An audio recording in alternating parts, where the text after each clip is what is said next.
Hello, I'm Sarah Norris. I'm an occupational therapist and a health and wellness coach. I call myself the sensory coach. And I wrote a book recently. It's called A Sensory Self-Care User's Guide.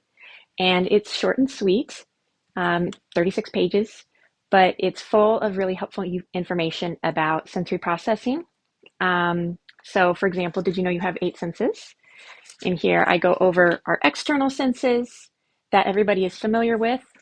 But then I also get into our internal senses. And so some people will refer to interoception as our internal sense. And there are also a couple of other sensory systems that occupational therapists have talked about for a long time. And those two senses are the vestibular sense and the proprioception system. So I get into interoception in this book, and I introduce some concepts such as the idea that we can be in different states. This is not my idea. This is something that has been talked about in a lot of different ways. But I break it down maybe a little bit differently than others have. So you'll see that I have the super low state, the calm alert state, the high state, and the super high state. And I talk about how each of these states make sense. Our nervous systems need to be able to shift into these different states for different reasons. The problem is if we are in a state that doesn't match our energy level. And so if our state doesn't match what we maybe want or should be feeling and how we are able to interact with the world around us, I have some ways for you to, first of all, just figure out what state you're in. So for example, here is how to tell you're in a low state.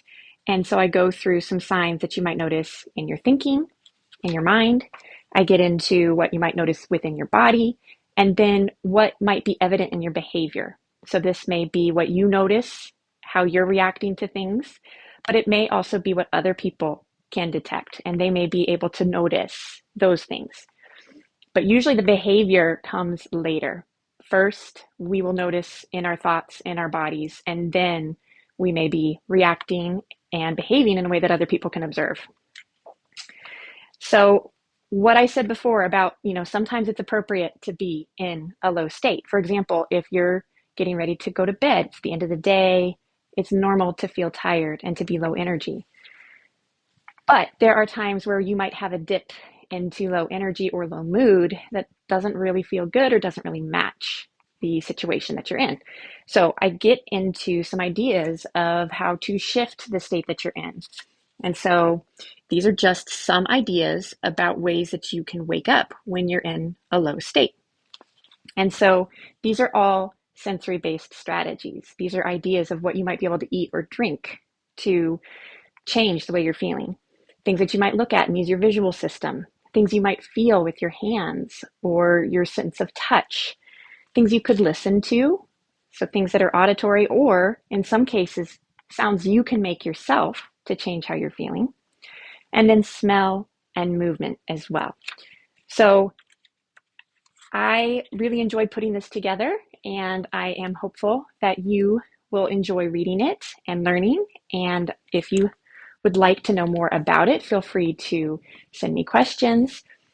It's available on Amazon right now, and I am looking for other places to publish it. So if you have any ideas or tips for me on where I might look at publishing it, maybe a different edition or a reprint. But anyway, thank you so much for your interest, and I hope you enjoy.